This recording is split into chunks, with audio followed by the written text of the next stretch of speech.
Хүүхдүүдээ Kurami Melody 2 N Kitty House орох хайдалдаа гарсан явж байна.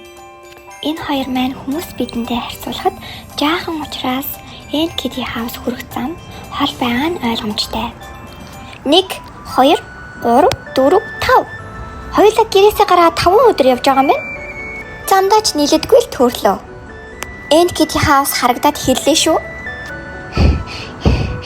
Хэдийн ядарсан ч гэсэндээ Цинаморолын төрс өдрийн бэлгэнд явж байгааг хэрмэхээр жаргалтай биш үү? Яг зөв хэллээ. Найз минь сайн амраад аваарай. Одоо N Kitty House ч орох төгсж байна шүү. Одоо явцгаая Kurami. Ямар том навч вэ? Kurami, энд маш том навч байна. Би яаж давах вэ?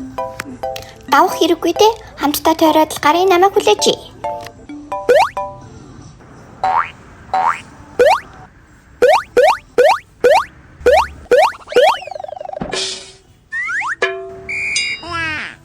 Melody замаасаа харж явна шүү. Дахиад унаваа.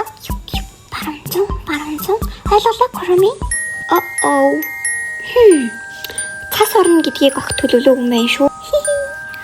Цас орох чинь хэр гоё шүү.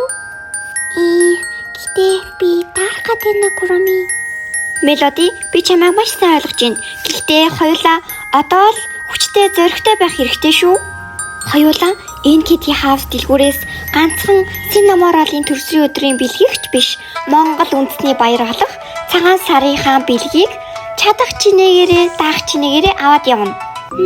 Би Kurami-ний зүйл асууж болох уу?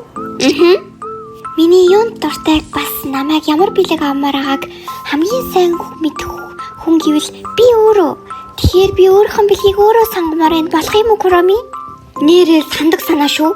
Хоёулаа дэлгүүр лүгөө орж агаад найзууд руугаа видео кол хийгээд ямар бэлэг авмаар байгааг нь залгаад асуучих юм. Тэгээ Kurami. Ингээд Kurami My Melody 2 маань найзынхаа төрсөг өдрийн бэлэг болон цагаан сарынхаа бэлгийг цуглуулахаар N Kitty House-ыг гадаа ирлээ.